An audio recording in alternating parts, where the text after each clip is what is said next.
नमस्कार, KP news 24/7 में आपका स्वागत है। मैं हूं मानसी रंगल। आइए देखते हैं इस वक्त के मुख्य समाचार।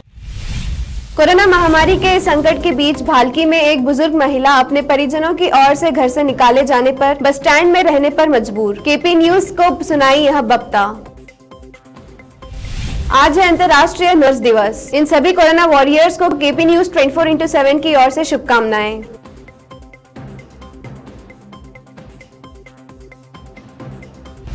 उत्तर प्रदेश में कोरोना महामारी के प्रबंध को लेकर इलाहाबाद हाईकोर्ट ने दिए अहम आदेश। कहा, उत्तर प्रदेश के हर जिले कोरोना से जुड़ी शिकायतों के लिए बनेगी कमेटी। दिल्ली यूनिवर्सिटी में कोरोना से अब तक 30 से ज्यादा टीचर्स की मौत, सैकड़ों संक्रमित।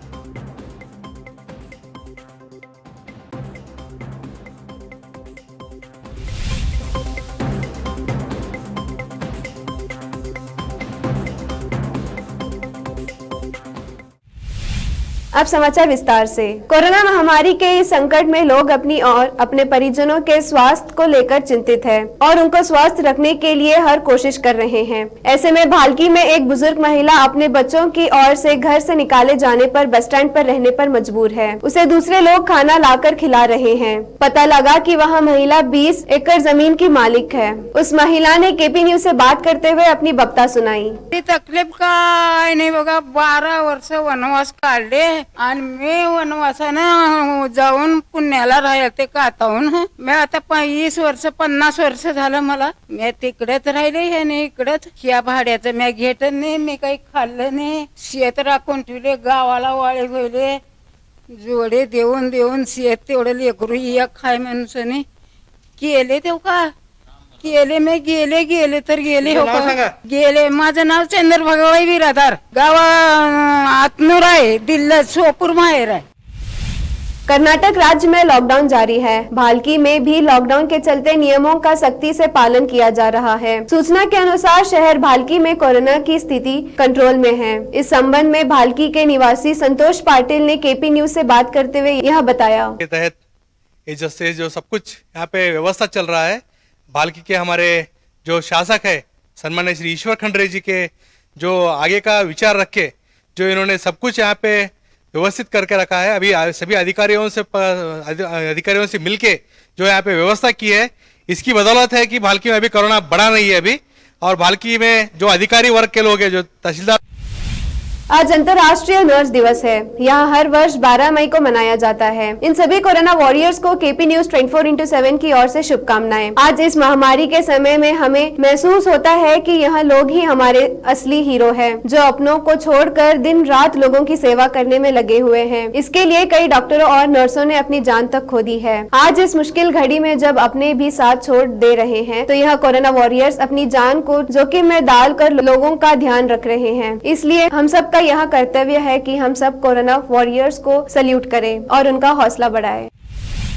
एक्टर और नेता कमल हसन की पार्टी मक्कल नीति मयम को तमिलनाडु विधानसभा चुनाव में करारी शिकस्त का सामना करना पड़ा। उनकी पार्टी चुनाव में एक भी सीट नहीं जीत पाई थी, जिसके बाद अब पार्टी में बिखराव की स्थिति पैदा हो गई है। कई बड़े नेताओं ने खुले मंच से पार्टी में लोकतंत्र की कमी का हवाला देते हुए कमल हसन को पार्टी चलाने की समझ नहीं होने की बात कही थी, जिसके बाद मंगलवार को कमल हसन ने पार्टी कार्यकर्ताओं से मेल के जरिए अपने असंतोष और विचार व्यक्त करने की अपील की। समाजवादी पार्टी के राष्ट्रीय अध्यक्ष अखिलेश यादव ने यूपी सरकार पर कोविड प्रबंधन के लिए निशाना साधा है। अखिलेश के अनुसार सरकार अपनी नाकामी के लिए विपक्ष को जिम्मेदार ठहरा रही है, जबकि समाजवादी पार्टी की सरकार के समय प्रदेश में स्वास्थ्य और अन्य चीजों पर जो काम किया था, उसका बीजेपी सरकार उचित उपयोग करे तो कई लोगों की जान बचाई जा सकती है। उन्होंने कहा कि सियासी दोषारोपण की बजाय भाजपा को जनहित में काम करना चाहिए। अब समय है एक छोटे से ब्रेक का।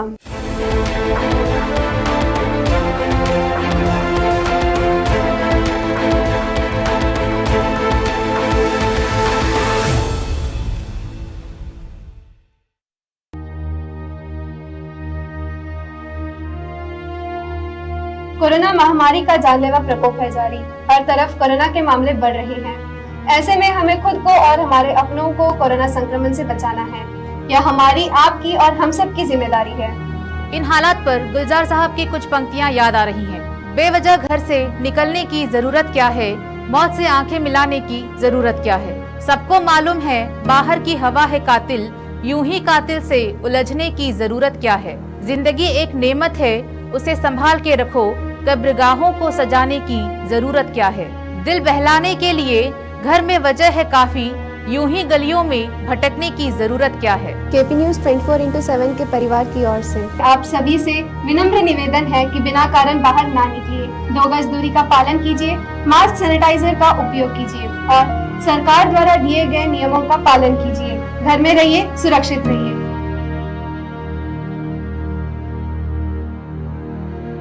केपी चैनल के निर्देशक और नूर शिक्षण संस्थान के अध्यक्ष मोहम्मद अयाज खान ने एक बार फिर आगे आकर जरूरतमंदों की तरफ मदद का हाथ बढ़ाया। राज्य में अप्रैल माह से लॉकडाउन की स्थिति बनते हुए अब जब संपूर्ण लॉकडाउन किया गया है, ऐसे में रोज काम करने वालों का रोजगार छिन जाने या अन्य कामकाज बंद रहने से परेशान चल रहे लोगों को अयाज खान ने अपनी ओर से मुफ्त राशन किट वितरण किया। अयाज खान मुसीबत के समय लोगों की मदद के लिए आगे आए हैं। वह हमेशा लोगों के कठिन समय में उनकी किसी न किसी प्रकार से बिना किसी भेदभाव से मदद करते आए हैं। बीदर में लॉकडाउन के शुरू होते ही उन्होंने लोगों को संकट का सामना न करना पड़े, इसलिए राशन किट वितरण किया। शहर में विभिन्न क्षेत्रों में राशन किट वितरण कर रहे हैं। इसके अलावा खान साहब के कॉलेज तक पहुंचे जरूरतमंद लोगों को भी किट दिया जा रहा है। अयाज खान का कहना है कि लॉकडाउन के कारण लोगों में परेशानी और डर है। ऐसे में लोगों का कामकाज बंद रहने से कठिनाई का सामना कर रहे लोगों को परेशानी न हो, इसलिए सभी धर्मों के लोगों को यह राशन किट बांटे जा रहे हैं। ब्रेक के बाद आप सभी का स्वागत है। देखते हैं आगे के समाचार।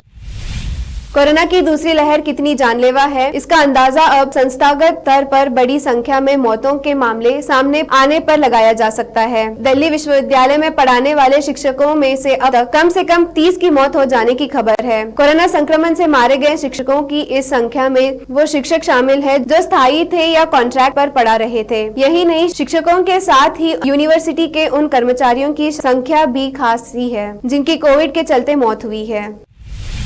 उत्तर प्रदेश में कोरोना महामारी के प्रबंधन को लेकर इलाहाबाद हाईकोर्ट ने अहम आदेश देते हुए राज्य सरकार को हर जिले में 48 घंटे के अंदर महामारी शिकायत कमेटी बनाने का आदेश दिया है। इस कमेटी में सीजेएम या उसी रैंक का जुडिशियल अफसर, मेडिकल कॉलेज का प्रोफेसर या बड़ा सरकारी डॉक्टर और एडीएम शामिल होंगे। इनका काम कोविड से जुड़ी शिकायतों को हल करना और कोविड से जुड़े वायरल खबरों को जांच कर उस पर कार्रवाई करना होगा। अदालत ने सरकार से पूछा है कि गांवों में रहने वाले उस गरीबों और कम पढ़ी लिखी आबादी को कोविड का टीका कैसे लगेगा।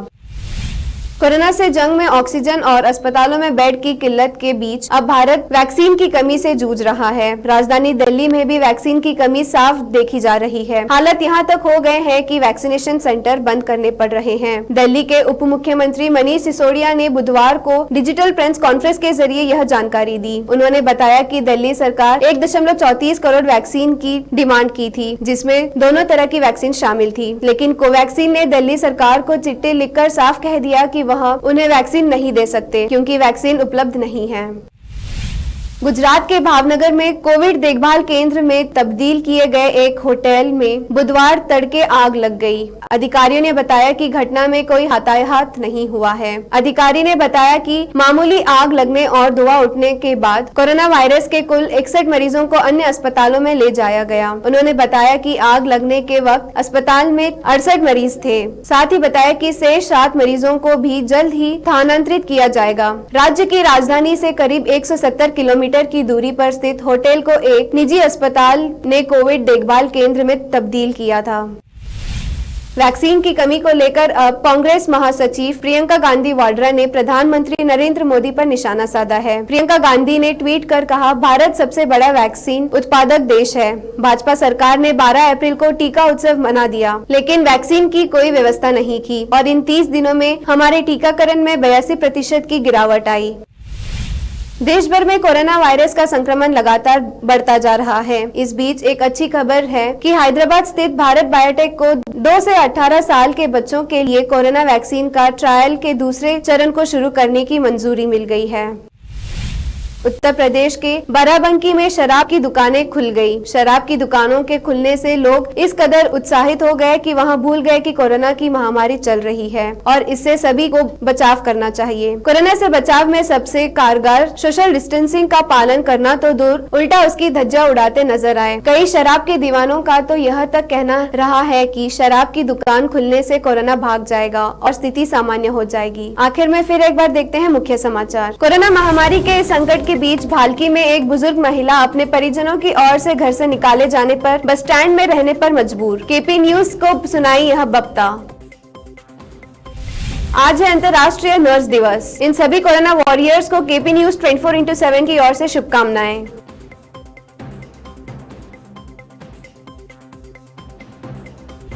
उत्तर प्रदेश में कोरोना महामारी के प्रबंध को लेकर इलाहाबाद हाईकोर्ट ने दिए अहम आदेश। कहा, उत्तर प्रदेश के हर जिले कोरोना से जुड़ी शिकायतों के लिए बनेगी कमेटी। दिल्ली यूनिवर्सिटी में कोरोना से अब तक 30 से ज्यादा टीचर्स की मौत, सैकड़ों संक्रमित।